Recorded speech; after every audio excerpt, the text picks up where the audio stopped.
Welcome in math for you. आज हम start करने वाले हैं एक्सरसाइज 1.1 का क्वेश्चन नंबर 7। लास्ट वीडियो में हमने क्वेश्चन नंबर 6 तक किया था। अगर किसी ने क्वेश्चन नंबर 6 तक वो क्वेश्चन सॉल्व नहीं किए तो डिस्क्रिप्शन में क्वेश्चन नंबर 6 और उससे प्रीवियस वीडियोस का लिंक मौजूद है, तो पहले वो वीडियोस देखें ताकि आपको उसका कॉन्सेप्ट समझ आए। तो फिर हम क्वेश्चन नंबर 7 की तरफ बढ़ेंगे। उसके बाद हम क्वेश्चन नंबर 7 देखेंगे कि क्वेश्चन नंबर 7 में लिखा हुआ है आपका find real and imaginary part of. आपने क्या करना है कि आपने इसका रियल पार्ट बताना है क्वेश्चन का और इमेजिनरी पार्ट बताना है कि इसका रियल पार्ट और इमेजिनरी पार्ट क्या होता है। Is it clear? तो सबसे पहले आप क्या करेंगे कि इस रियल और इमेजिनरी पार्ट को बताने के लिए आप क्वेश्चन को सिंप्लीफाई करेंगे। हम करते हैं इसमें किस तरह होगा। तो देखें आपके पास लिखा हुआ है 2 आयोटा ब्रैकेट 3 - 5 आयोटा। अब आपने क्या करना है, इस 2 आयोटा को इस पूरे ब्रैकेट से मल्टीप्लाई करवा देना। जब आप इस पूरे ब्रैकेट से मल्टीप्लाई करवाएंगे तो आपके पास 2 को 3 से मल्टीप्लाई कराएंगे, इट मीन 6 आयोटा हो जाएगा। और 2 का साइन क्या पॉजिटिव, इसका साइन क्या negative. Positive into negative means negative. 2 को जब आप 5 से मल्टीप्लाई कराएंगे तो मीन्स 2 5s are 10। आयोटा को आयोटा से मल्टीप्लाई करवाएंगे तो मीन्स आयोटा स्क्वायर। और हमने लास्ट वीडियोस में आयोटा स्क्वायर्स और उसकी ऑनवर्ड पावर्स को स्टडी किया था। तो आयोटा स्क्वायर की आपको वैल्यू मिलती है -1, तो आप यहाँ प्लेस कर देंगे -10। आयोटा स्क्वायर की क्या वैल्यू है -1। आपके पास क्या बचेगा 6 iota minus into minus plus, और 10 को 1 से मल्टीप्लाई करेंगे इट मीन्स 10। तो आपके पास इसको अरेंज कर लें, पहले आप 10 लिख लें फिर प्लस 6 आयोटा। तो ये आपकी सिंप्लीफिकेशन हो गई और ये आपका क्या कहलाएगा, ये कॉम्प्लेक्स नंबर था जिसको आपने सिंप्लीफाई किया। तो सिंप्लीफाई करने के बाद अब आपने बताना है, देखें अब इससे ज़्यादा सिंप्लीफाई नहीं हो सकता क्योंकि ये रियल पार्ट है और ये इमेजिनरी पार्ट है। अब आपने इसका यही बताना था कि find real and imaginary part of. आपने इसका रियल पार्ट बताएं कि इसका रियल पार्ट क्या होगा, इमेजिनरी पार्ट क्या होगा। ये कॉम्प्लेक्स नंबर, तो हम लिख देंगे आर रियल पार्ट ऑफ किसका, कॉम्प्लेक्स नंबर z का। इस पे रियल पार्ट क्या है आपका यहाँ पे 10, तो यहाँ पे आ जाएगा 10। और इसका इमेजिनरी पार्ट क्या है, तो आई एम इमेजिनरी हो जाता है। इमेजिनरी पार्ट ऑफ z यानी कॉम्प्लेक्स नंबर वो आ जाएगा 6। देखें z कॉम्प्लेक्स नंबर को शो करता है, रियल की शॉर्ट फॉर्म हम लिखते हैं RE और इमेजिनरी की शॉर्ट फॉर्म लिखते हैं IM। तो ये आपका सिंपली आंसर हो जाएगा जिसमें आपने किसी भी कॉम्प्लेक्स नंबर को सॉल्व करने के बाद आपने उसका रियल पार्ट और इमेजिनरी पार्ट बताया। कुछ पार्ट 1 के बाद आपके पास पार्ट 2 है। पार्ट 2 के अंदर आपके पास कहा गया है कि radical 5 plus iota upon radical 5 minus iota. It means आपने पहले इसको सिंप्लीफाई करना है। सिंप्लीफाई करने के बाद आपने इसको इमेजिनरी और रियल पार्ट में आइडेंटिफाई करके बता देना है। तो हम इसको पार्ट 2 को सॉल्व करते हैं। तो देखें जब कभी भी दो रेशनल नंबर्स आपस में एक दूसरे को डिवाइड करें, तो हमने शायद थिंक दूसरी और तीसरी वीडियो के अंदर डिवीजन का रूल भी पढ़ा था कि डिवाइड का फॉर्मूला क्या होता है, या फिर आप इसको सिंपली रेशनलाइज कर दें। देखें रेशनलाइज किस तरह होगा कि आप जो डिनोमिनेटर है, हम डिनोमिनेटर के साथ इसको रेशनलाइज करना चाह रहे हैं। जो इसका जो डिनोमिनेटर है उसका साइन क्या है नेगेटिव। आप क्या करेंगे, इसका साइन चेंज करके न्यूमरेटर के साथ मल्टीप्लाई भी करवा दें और न्यूमरेटर के साथ डिवाइड भी। देखें इस तरह कि यहाँ पे इसका साइन क्या है माइनस, तो आप इसको पॉजिटिव करें, it means radical 5 plus iota, और इसको डिवाइड भी करवा दें रेडिकल 5 प्लस आयोटा। फिर इसको आप सिंप्लीफाई कर लें। सिंप्लीफाई किस तरह करेंगे कि आप इनको सिंपल मल्टीप्लाई करवा दें और न्यूमरेटर को ऊपर वाले नंबर्स को ऊपर वाले के साथ और डिनोमिनेटर को डिनोमिनेटर के साथ। तो यहाँ पे लिखा हुआ है रेडिकल 5 प्लस आयोटा, और यहाँ पे दूसरा नंबर है आपके पास रेडिकल 5 प्लस आयोटा अपॉन, इसके अपॉन में आ रहा है रेडिकल 5 माइनस आयोटा और रेडिकल 5 प्लस आयोटा। अब सिंपली अगर आप चाहें तो इस पे मल्टीप्लाई वाला फार्मूला लगा सकते हैं, या सिंपली इसको बाइनोमियल टू बाइनोमियल मल्टीप्लिकेशन भी कर सकते हैं। दोनों केस इजी हो जाएंगे। पहले आप रेडिकल 5 को रेडिकल 5 से मल्टीप्लाई करेंगे तो इट मीन्स आपके पास रेडिकल 5 का क्या बन जाएगा square, it means like this. फिर आप रेडिकल 5 को आयोटा से करेंगे तो बनेगा radical 5 iota, same as it is. अब इस आयोटा को रेडिकल 5 से मल्टीप्लाई करेंगे तो आपको मिलेगा रेडिकल 5 आयोटा, और फिर इस आयोटा को फिर आयोटा से मल्टीप्लाई करेंगे तो आपको मिलेगा आयोटा स्क्वायर। देखें यहाँ तक तो इजी है। उसके बाद डिनोमिनेटर के अंदर मैं आइडेंटिटी लगाना चाह रहा हूँ, लेकिन आप फिर भी यहाँ मैं आपको मल्टीप्लाई करके बता दूँ। वैसे तो ये आइडेंटिटी है क्योंकि ये दोनों एक दूसरे के क्या है, कॉन्जुगेट। जब दो कॉम्प्लेक्स नंबर एक दूसरे के कॉन्जुगेट होते हैं, कॉन्जुगेट हमने पढ़ा था लास्ट वीडियो में। कॉन्जुगेट क्या होते हैं कि दो कॉम्प्लेक्स नंबर अगर दिए गए हैं, अगर उनके साइन नेगेटिव हैं, इमेजिनरी पार्ट सेम है, दोनों कॉम्प्लेक्स नंबर सेम है, लेकिन उनके दरमियान इमेजिनरी पार्ट के जो साइन है वो डिफरेंट है। जैसे कि यहाँ पे रेडिकल 5 आयोटा, रेडिकल 5 आयोटा, लेकिन यहाँ पे आयोटा वाली का साइन क्या है, माइनस, और इस तरफ क्या है, प्लस। तो ये दोनों एक दूसरे के क्या है, कॉन्जुगेट। जब दो कॉन्जुगेट आपस में मल्टीप्लाई करते हैं तो आप रियल पार्ट को रियल से मल्टीप्लाई करवा देते हैं, इमेजिनरी को इमेजिनरी से। क्लियर है? तो आपके पास सिंपली क्या बचेगा, अगर सिंपली इसको मल्टीप्लाई भी करवाना चाहें, मैं आपको मैनुअल करके दिखा देता हूँ।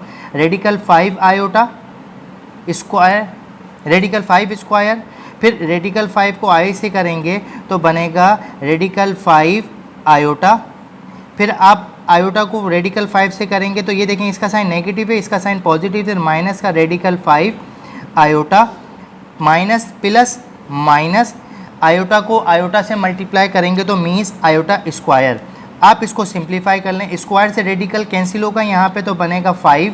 ये है रेडिकल 5 आयोटा, ये भी है रेडिकल 5, दोनों सेम है। यहाँ पे इसका जो मल्टीप्लायर है वो कितना है, 1, यहाँ पे कितना है 1, तो ये 1 और 1 कितना हो जाएगा, 2, तो ये हो जाएगा प्लस का 2 रेडिकल 5 आयोटा, और आयोटा स्क्वायर की वैल्यू क्या होती है, -1, तो यहाँ पे आ जाएगा -1। सिंपली डिनोमिनेटर में भी इस तरह करेंगे हम, स्क्वायर से रेडिकल कैंसिल आउट, यहाँ बचेगा 5, प्लस का रेडिकल 5 आयोटा माइनस का रेडिकल 5 आयोटा क्या हुआ, कैंसिल, माइनस आयोटा स्क्वायर की वैल्यू क्या होती है, -1। सिंपली इस तरह लिख देंगे।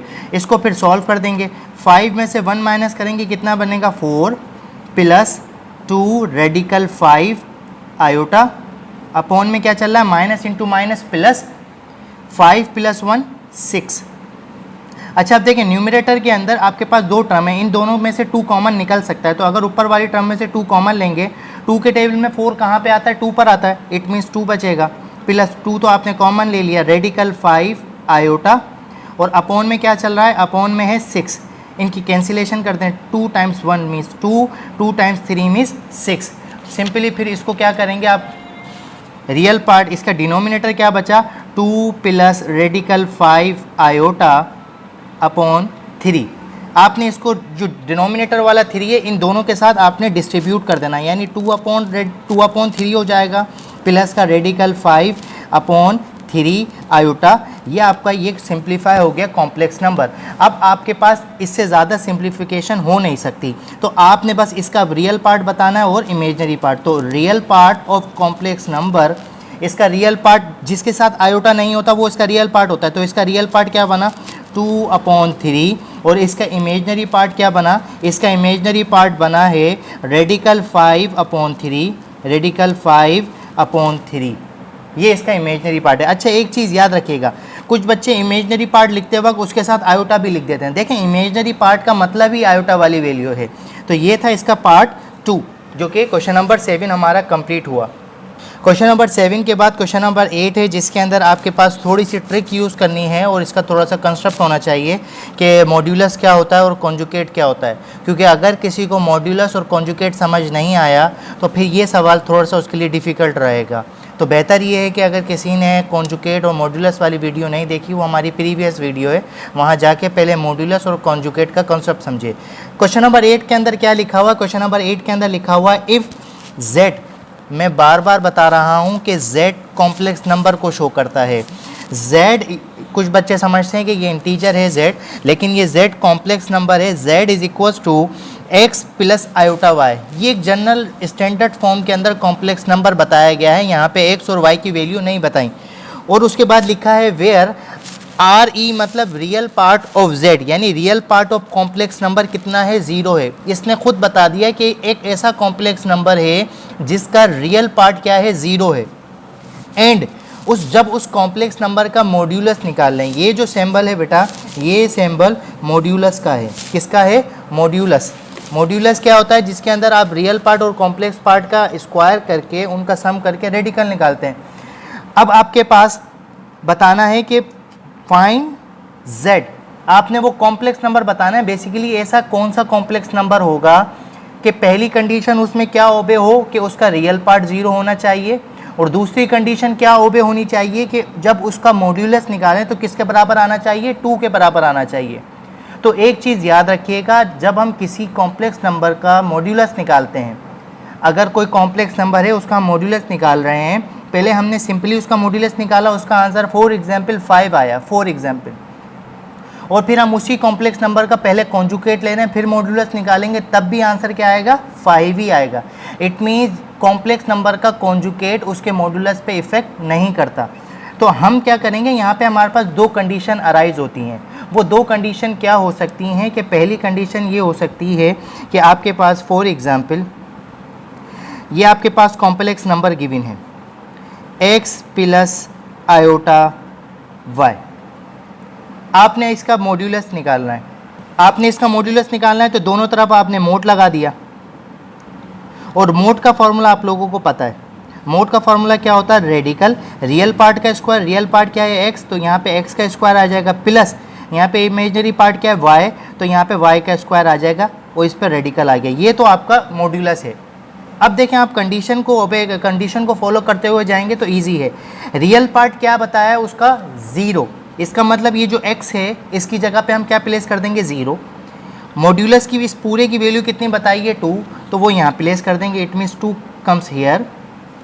रेडिकल ये आ जाएगा 0 का स्क्वायर प्लस y सेम रहेगा।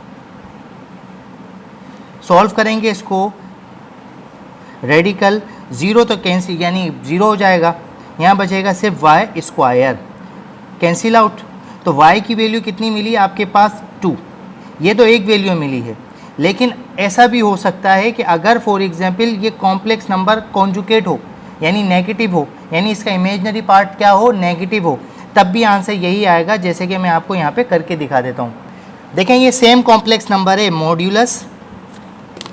Modulus of z is equals to, सिर्फ हम किसका रिप्लेसमेंट करेंगे, साइन का, x minus iota y, modulus of z यानी complex number mod of z, इसका square x square plus y की वैल्यू क्या है, माइनस y, तो यहाँ पे आ जाएगा minus y square. Clear. Mod z की वैल्यू कितनी है आपके पास, 2, यहाँ पे 2 रिप्लेस कर देंगे। यहाँ पे x की वैल्यू कितनी बताइए, रियल पार्ट की वैल्यू है 2, 0, तो यहाँ 0 आ जाएगा, स्क्वायर से नेगेटिव कैंसिल हो जाएगा, तो आपके पास सिंपली क्या बचेगा, y स्क्वायर। तो 2 इज इक्वल्स टू, यहाँ पे क्या आया, y स्क्वायर, स्क्वायर से रेडिकल कैंसिल आउट, तो y इज इक्वल्स टू 2।